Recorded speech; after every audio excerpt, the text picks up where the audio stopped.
Assalamualaikum warahmatullahi wabarakatuh. Innal hamdalillah nahmaduhu wa nasta'inuhu wa nastaghfiruh wa na'udzu billahi min shururi anfusina wa min sayyiati a'malina may yahdihillahu fala mudhillalah wa may yudlil fala hadiyalah. Asyhadu an la ilaha illallah wa asyhadu anna Muhammadan abduhu wa rasuluh. Pertama-tama, marilah kita panjatkan puja dan puji syukur atas kehadirat Allah Subhanahu wa Ta'ala yang telah memberikan kita rahmat serta hidayah sehingga kita bisa berkumpul di majelis yang insya Allah penuh barokah ini. Amin amin. Kedua kalinya, sholawat serta salam tetap tercurah limpahkan kepada junjungan kita Nabi besar Muhammad Sallallahu Alaihi Wasallam yang telah menuntun kita dari zaman gelap gulita menuju zaman yang terang benderang, yakni ad-dinul Islam wal iman. Pada kesempatan kali ini, izinkan saya menyampaikan pidato yang bertemakan memanfaatkan waktu untuk kebaikan investasi dunia dan akhirat. Yang pertama, pentingnya waktu dalam pandangan Islam. Hadirin sekalian, waktu adalah karunia Allah yang sangat berharga. Namun, seringkali kita sebagai manusia lalai dalam memanfaatkannya. Al-Quran telah menegaskan dalam surat Al-Asr yang barangkali sering kita dengar namun belum sepenuhnya kita resapi. Allah Subhanahu wa Ta'ala berfirman, Bismillahirrahmanirrahim. Wal asri innal insana lafi khusr illal ladzina amanu wa 'amilus sholihati wa tawashaw bil haqqi wa tawashaw bis sabr.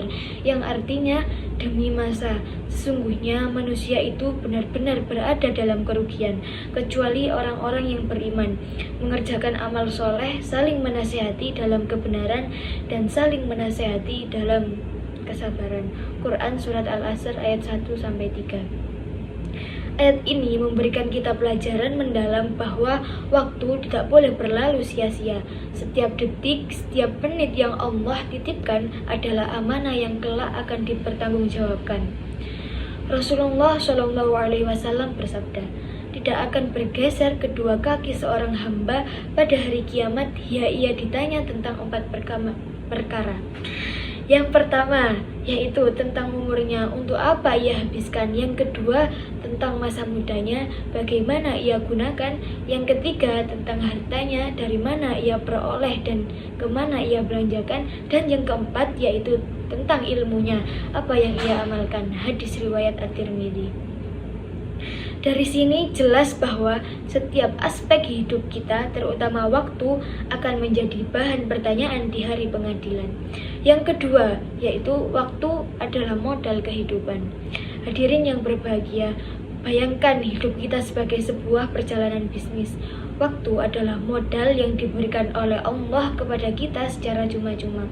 Kita bebas menggunakannya, tapi hasil akhirnya akan menentukan apakah kita untung atau rugi.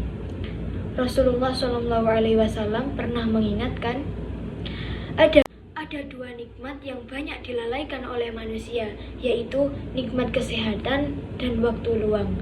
Hadis riwayat Bukhari. Betapa sering kita membuang waktu untuk hal-hal yang kurang bermanfaat.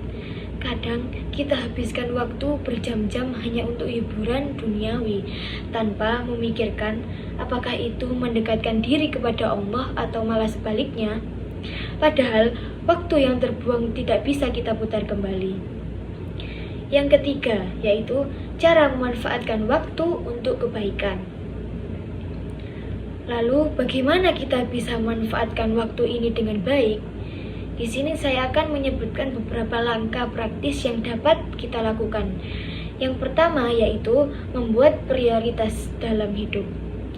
Tentukan tujuan utama kita, yaitu meraih ridha Allah Subhanahu wa Ta'ala.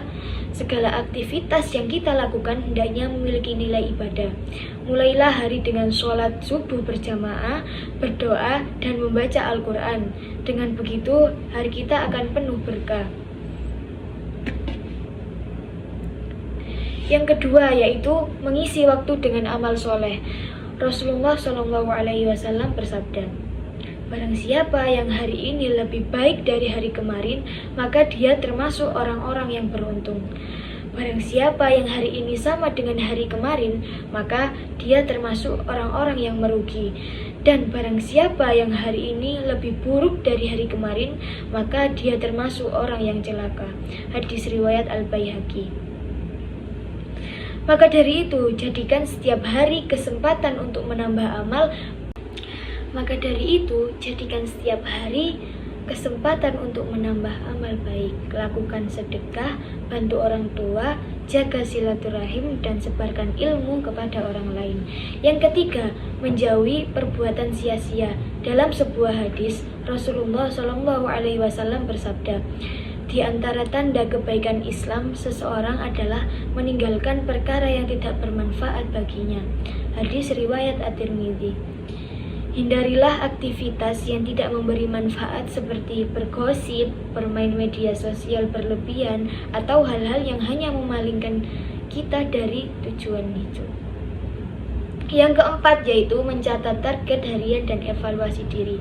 Biasakan membuat agenda harian agar waktu yang kita miliki lebih terstruktur setiap malam. Evaluasi yang kembali apa yang sudah kita capai.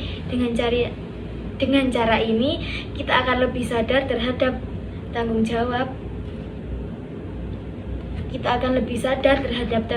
Waktu. Yang keempat yaitu waktu dan amal untuk akhirat. Hadirin yang dirahmati Allah, hidup di dunia ini hanyalah sementara. Allah mengingatkan kita bahwa waktu tidak hanya berhenti di dunia, tetapi akan berlanjut di akhirat.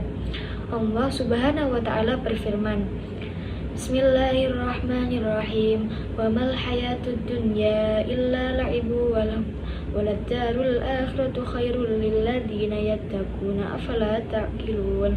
Yang artinya, dan kehidupan dunia ini hanyalah permainan dan senda gurau, sedangkan negeri akhirat itu lebih baik bagi orang-orang yang bertakwa.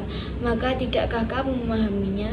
Quran Surat Al-An'am ayat 32. Marilah kita jadikan dunia ini sebagai ladang amal untuk bekal di akhirat. Manfaatkan setiap waktu yang Allah berikan untuk memperbaiki hubungan dengan Allah, hablum minallah, dan hubungan dengan sesama manusia, yaitu hablum minannas. Hadirin yang dirahmati Allah, waktu adalah amanah sekaligus ujian. Siapa yang mampu memanfaatkannya untuk kebaikan, maka ia akan meraih keberuntungan dunia dan akhirat. Namun, siapa yang menyia-nyiakannya, ia akan menyesal. Sebagaimana firman Allah Subhanahu wa Ta'ala, hingga apabila datang kematian kepada salah seorang di antara mereka, dia berkata, "Ya Tuhanku, kembalikanlah aku ke dunia agar aku dapat berbuat amal soleh terhadap apa yang telah aku tinggalkan." Sekali-kali tidak. Sesungguhnya itu adalah perkataan yang diucapkannya. Quran Surat Al-Mu'minun ayat 99-100. Semoga Allah Subhanahu wa Ta'ala memberikan kita taufik dan hidayah untuk menjadi hamba yang pandai memanfaatkan waktu dengan baik.